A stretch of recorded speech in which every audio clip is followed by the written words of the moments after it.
Breaking news చూస్తున్నాం. ప్రకాశం barrage గేట్లను పడవలు ఢీకొనడం వెనుక కుట్ర ఉండదంటున్న ఏపీ మంత్రుల అనుమానాలు బలపడుతున్నాయి.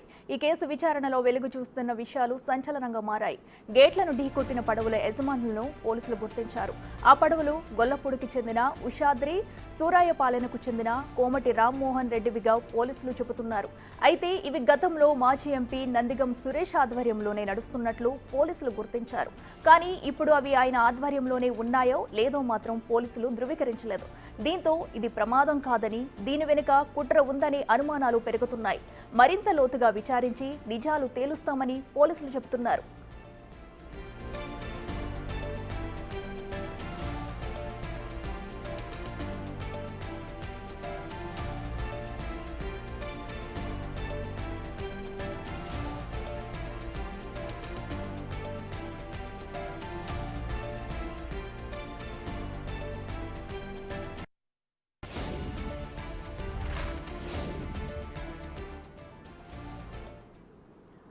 ఇక విజయవాడలో వచ్చిన వరదల్లో ప్రకాశం బ్యారేజ్కి ఒక 3 పడవలు అయితే వరుసగా గుట్టుకొచ్చి మనం ప్రకాశం బ్యారేజ్ని అయితే అవి గుద్దడం అయితే చూసాము. దీనివల్ల ప్రతి ఒక్కరూ కూడా దీంతో పాటు ఈ పడవలు గుద్దడం వెనుక కూడా ఎవరైనా హస్తం ఉందన్న అనుమానాలు కూడా రేగెత్తాయి.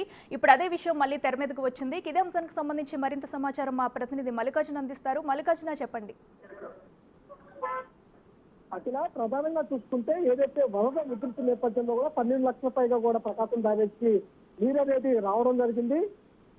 ఈ క్రమంలోనే అక్కడ ఉన్న పడవలు ఏదైతే ఇబ్రహీంపట్నం దగ్గర ఉన్న పడవలు ఏవైతే ఉన్నాయో ఆ పడవలు అక్కడున్న కత్తి వేసినట్టు ఫెర్రీ దగ్గర పడవలు అనేది వరద ఉధృతి జరుగుతున్నప్పుడు అక్కడున్న బోట్లకు సంబంధించిన వారు ఆ కట్ట ఫెర్రీకి కూడా కత్తి వేస్తూ ఉంటారు. కానీ అక్కడున్న కత్తి వేసిన పడవలు అక్కడి నుంచి డైరెక్ట్ గా ఇటు ప్రకాశం బ్యారేజ్ కి ఏదైతే కౌంటర్ వెయిట్స్ ఉన్నాయో వాటిని ఢీకొట్టడం జరిగింది. సుమారు 4 పడవలు కూడా కౌంటర్ వెయిట్స్ ని బలంగా ఢీకొట్టడం జరిగింది.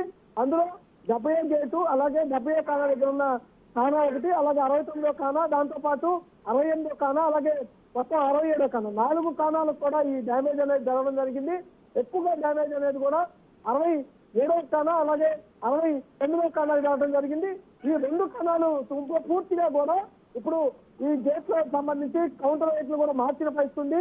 70 కానా కూడా మార్చాల్సిన పరిస్థితి కూడా ఉంది. అయితే ఈ పడవలు అనేవి అసలు ఎందుకు అంటే ఎలా వచ్చినాయి, దీనిపైన ఉన్న కుట్రకోణం ఉన్న అనుమానంతో కూడా ఇరిగేషన్ సంబంధించిన అధికారులు, ఈ స్థాయి అధికారి ఇటు 1 టౌన్ పోలీస్ స్టేషన్ కూడా ఫిర్యాదు చేయడం జరిగింది. ఈ ఫిర్యాదు అందుకున్న పోలీసులు కూడా విచారణ వేగవంతంగా చేస్తున్న పరిస్థితి కూడా కనిపిస్తా ఉంది. ప్రధానంగా ఇక్కడ అనుమానించాల్సిన ఒక సందేహం ఎందుకు కలుగుతుందంటే ఆ పడవలకి కూడా చూసుకుంటే కొంత వైసీపీ రంగులనేది కనిపిస్తున్న పరిస్థితి కూడా కనిపిస్తా ఉంది. దాంతో పాటు మాజీ ఎంపీ బాపట్ల మాజీ ఎంపీ నందిగం సురేష్ ఆధ్వర్యంలో ఆ సరౌండింగ్ లో ఏదైతే ఇబ్రహీంపట్నం కృష్ణా ఎన్టీఆర్ జిల్లాకు సంబంధించిన అటు ఇసుక రేవులకు కానీ, ఇటు గుంటూరు జిల్లాకు సంబంధించిన ఇటు ఇసుక రేవులు కానీ ఏదైతే 2 ఇసుక రేవులు ఉన్నాయో ఆ 2 ఇసుక రేవుల్లో కూడా అనధికారికంగా ఇటు ఎంపీ నందిగం సురేష్, మాజీ ఎంపీ నందిగం సురేష్ ఆధ్వర్యంలోనే ఈ పడవలు అనేది భూగర్భంలోకి వెళ్ళి ఇసుకొని తోటి బయటికి తీసుకొచ్చి లారీల్లో ఇది ఫిల్ చేస్తూ ఉండేది.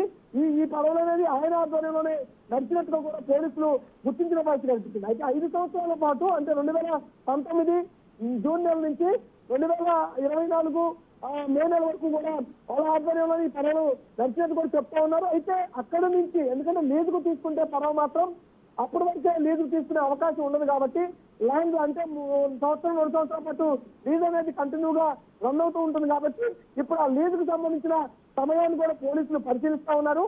నందిగం సురేష్ ఆధ్వర్యంలోనే ఆ పడవలు నడుస్తుంటే అసలు ఆ కోణం ఏమైనా కుట్రకోణం ఏమైనా ఉందా, కావాలని వాటిని విడిచిపెడితే అవి వచ్చి బలంగా ఇటు ఈ ఏదైతే కౌంటర్ వేస్తున్నాయో వాటిని ఢీకొట్టి పగిలిపోయినాయి అనే కోణంలో విచారణ చేస్తా పరిస్థితి కనిపిస్తుంది. ఇప్పటికే మాజీ ఎంపీ నందిగం సురేష్ అయితే రిమాండ్ లో ఉన్నారు. ఏదైతే టీడీపీ ఆఫీసు ధ్వంసం చేసిందో ఆ కేసుకు సంబంధించిన దాంట్లో రిమాండ్ లో కొనసాగుతున్న పరిస్థితి కనిపిస్తుంది. ఇప్పుడు ఈ కోణంలో కుట్రకోణంలో కూడా నందిగం సురేష్ గారి పేరుతే ఈ కేసులో కూడా కస్టడీకి అడిగే అవకాశం కనిపిస్తా ఉంది. ఇప్పటికే ప్రధానంగా కస్టడీకి నందిగం సురేష్ ని ఆవడం జరిగింది.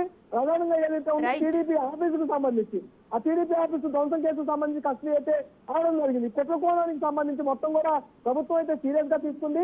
దానిపైన ప్రధానంగా దృష్టి సారించింది. పోలీసులు కూడా అదేనా రీతిలో దర్యాప్తును ముమ్మరం చేస్తూ కూడా ఎవరెవరు దీనికి వెనకాల ఉన్నారనే దానిపైన కూడా ఊపిలాడుతూ ఉన్నారు. ప్రధానంగా ఇద్దరినైతే ఓనర్స్ ఇద్దరినైతే గుర్తించడం జరిగింది. వాటిపై కూడా విచారణ అనేది కొనసాగిస్తున్న పరిస్థితి కనిపిస్తుంది.